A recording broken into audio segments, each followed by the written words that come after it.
I am here because I get to connect with Mike on a fun level and share what it is I do, which is this work with intuitive eating and also with just in general people connecting to their bodies in a stronger, more healthful way. So what I've been working with recently is Brooke Castillo's work, and she is a life coach trainer, life coach and weight coach. And I have a therapy background. I did the intuitive eating training. I've done life coach training, and everything, when I put it all together, makes the most sense coming through her format as far as talking to people about connecting to their bodies in a way of finding their natural weight, which to some people seems completely foreign. What is a natural weight? How would you even know when you're going to get there? So I just want to talk with you about two different tools that I use with people that are Brooke Castillo's tools, just to give you a little bit of something to head out the door with today. First is types of eating, which in my intuitive eating work there I think are about 10 different types of eating, but with Brooke there's only 4, and I like them because everything fits in, and I don't like them because part of my brain wants there to be more and doesn't want it to be that simple.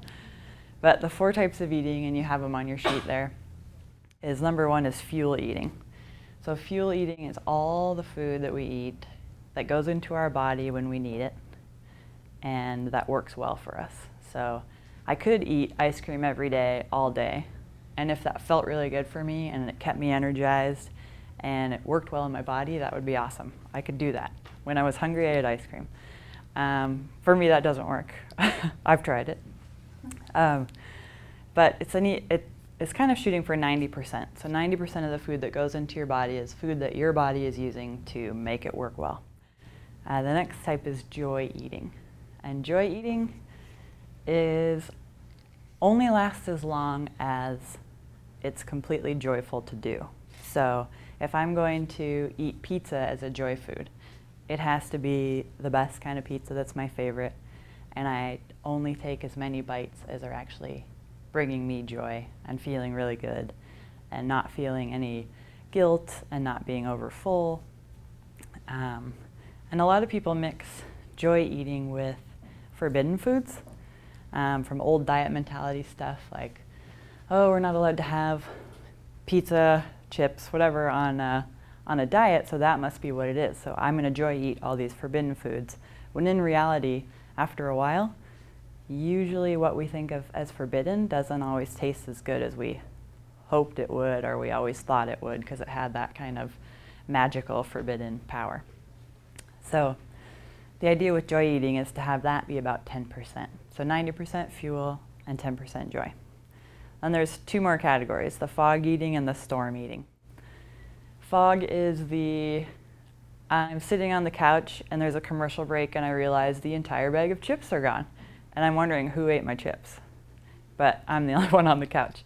So it's that kind of eating when you notice everything's either gone or, oh my gosh, I ate this entire thing and I don't even remember what it tasted like. Kind of just going through your food unconsciously and not getting to enjoy it, or maybe not enjoy it if it's something that you don't like, whatever that is.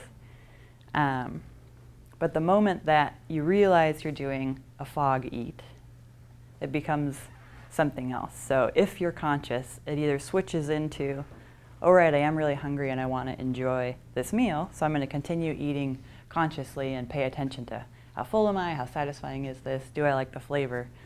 Or you're going to switch into storm eating, which can be, I know I'm not hungry, I know I don't really need this in my body, and I'm going to eat it anyway. It's almost like a drive to overeat.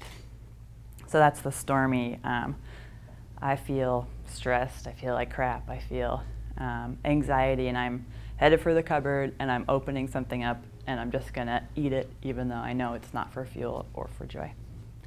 So those are those 4 types, and it really is surprising that everything does fit in there. It really is that simple to classify them into those different things. And the way that I use those with people is in kind of doing a food story. So going through your day and saying, I woke up at 8 a.m., I had 2 eggs and a piece of toast, and it was fuel.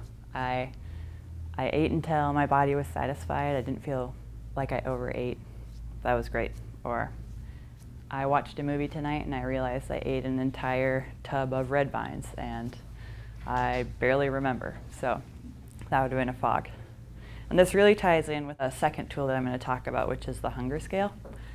The hunger scale goes from +10. I should ask, does anyone have any questions about the types of eating or anything yet? Okay. The hunger scale goes from +10 to -10. -10 being, I'm so hungry that if I don't eat food or drink something, I'm probably going to pass out. And +10 being, if I eat one more bite, I actually will explode. And then all the numbers in the middle, you kind of have to fill in for yourself. The goal with this process is to stay in between the 2s. I never get hungrier than a -2, and I only eat to a +2. And the idea is that if you're able to stay within those 2 numbers, that you're just naturally going to find where your body likes to live. Either you're slowly going to lose weight because you have weight to lose, or you're slowly going to gain some weight because you have weight to gain, depending on what feels natural and doable, and really where you're able to live for your body without being really restrictive or continually overeating.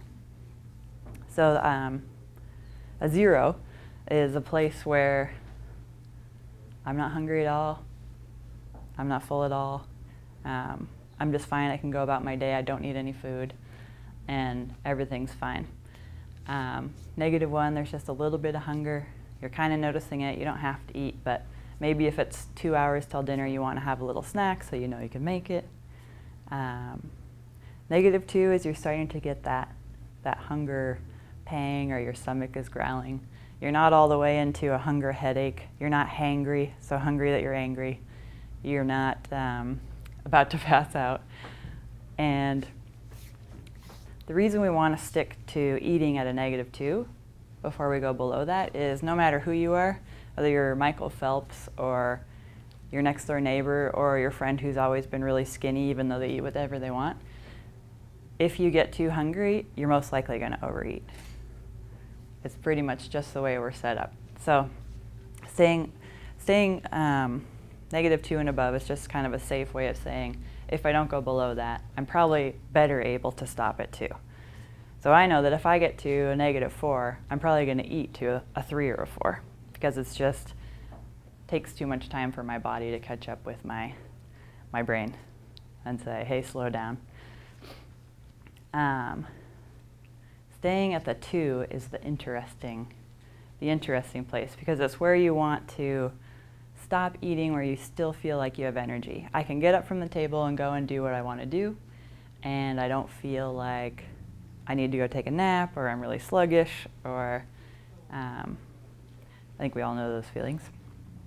So, any questions on the hunger scale on that part? Yeah. This is kind of a personal question. So, even though there are certain foods that I just want to have, it doesn't matter how hungry I am or how full I am. Mm-hmm. So let's say we've had dinner, and then I'll have a dessert, say like a small bowl of ice cream, and then I just want Fruity Pebbles. I just want it. Even though I'm stuffed, I probably can't really eat it. I'll pour myself a bowl and eat it anyways. And it'll happen like 3 times a day. 3 times a day you want Fruity Pebbles? Yeah. I want it all the time. I want it for all my meals. Do you have any tips about how to just like impulse, like I have to have that kind of deal? Well, that's kind of, when you say I have to, that's that driven to eat, that storm eating. So one really good question to ask yourself, or anyone can ask themselves, is, how will I feel if I don't eat this? So that can be a tool of just noticing, okay, I'm completely satisfied in my body, I have enough fuel, I've had some joy food, but what's coming up for me that I feel like I have to eat this? So what's kind of under the craving for the Fruity Pebbles? But the other question I would have is, have you ever let yourself have them just as often as you ever wanted? Yeah, like 3 times a day. Yeah. How does your... satisfied 3 times a day having Fruity Pebbles. Well, that's good. I mean, they're a crunchy food. They have a lot of flavor. There's good texture there. but I just know I shouldn't, and then it's guilt if I have it, but if I don't have it, I'm like, man, I can't get over it. I just want Fruity Pebbles. I think about it. I just can't go to bed if I don't have it as my last meal of the day. Right. Yeah, so there's some of that diet mentality stuff in there where you said I shouldn't have it. It kind of gives it that forbidden food thing. It sounds like you're letting yourself have them, but then you're also feeling guilt. So getting out of the diet mentality is kind of, there's a fine line between throwing ourselves off the deep end and not caring and eating whatever we want. Oh, I blew it, I'm going to do it anyway. I'm going to eat as much as I want to. Or I ate something really that I shouldn't have, and I'm just going to beat myself up, which I think we're all really, really good at.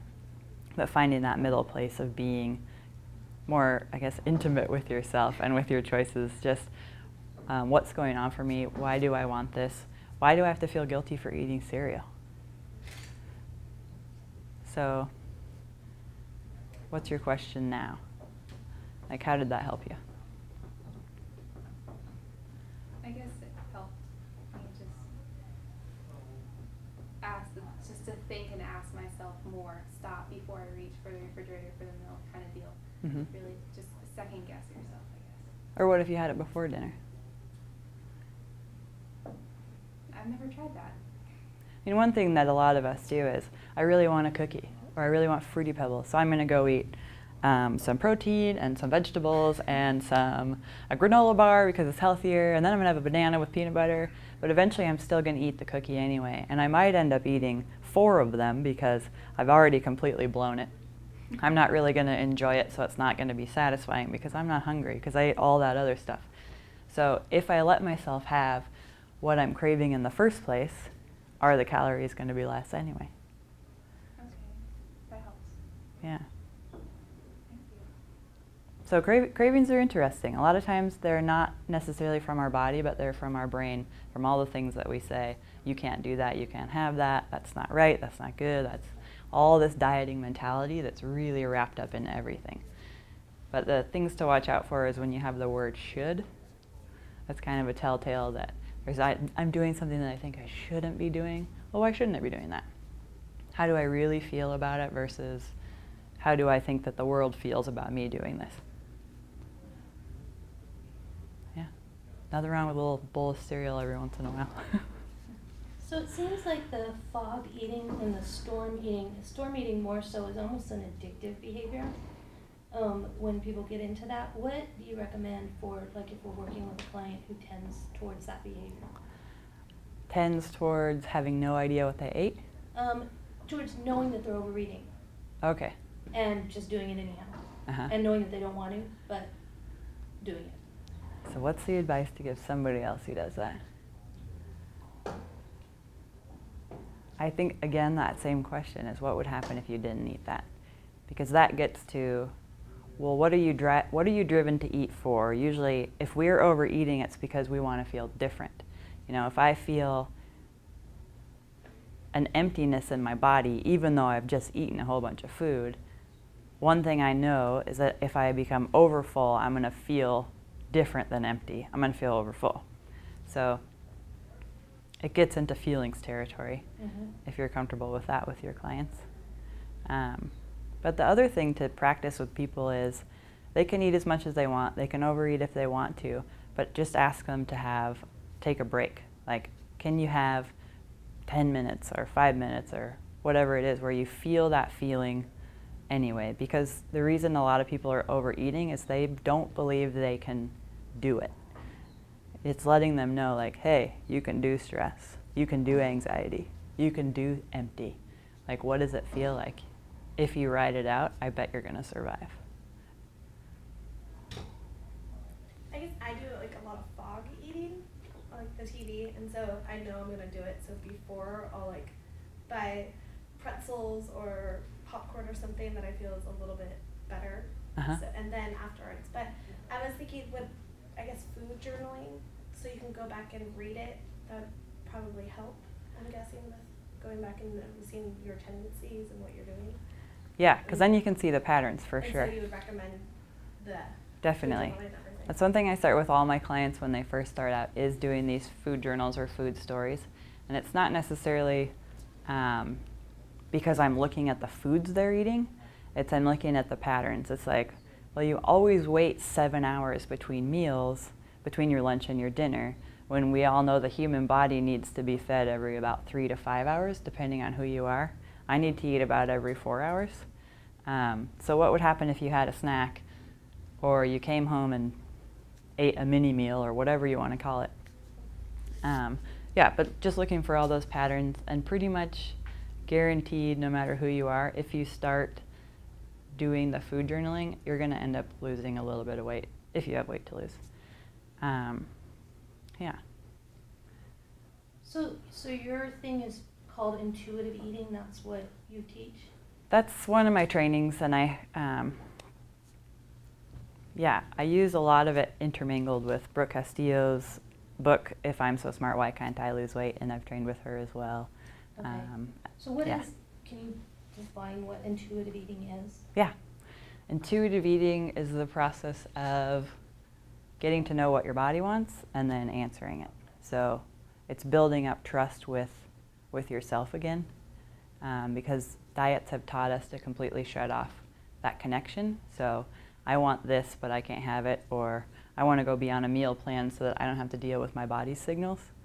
And so that's a lot of broken connection over years and years and years, sometimes for, since school age for a lot of people.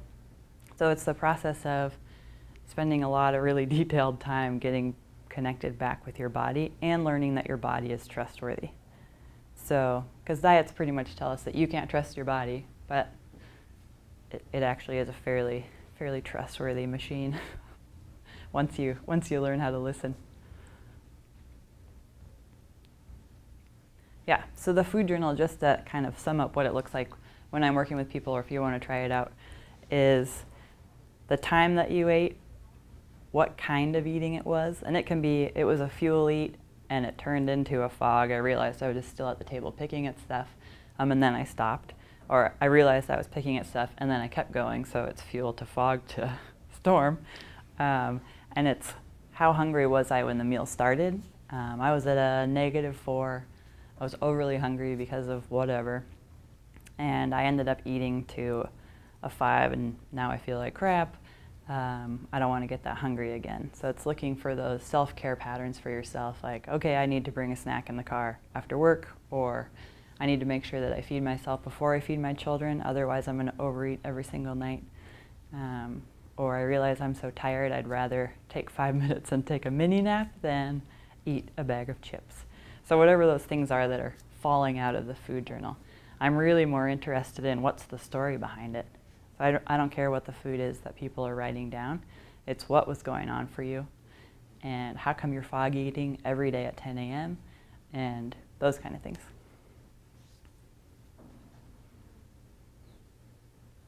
And you have them go through the hunger scale as part of their journal? Yeah. So every single time you eat, it's where were you when you started and where were you when you stopped. And it's also them spending time as they get more familiar with it, really defining what those numbers are. So what does a 2 really feel like in your body? And what's it like to stop eating at a 2? Do you feel like you're never going to be able to eat again and you're driven to eat more than a 2? Or does that feel safe? Because it's a little different for everybody.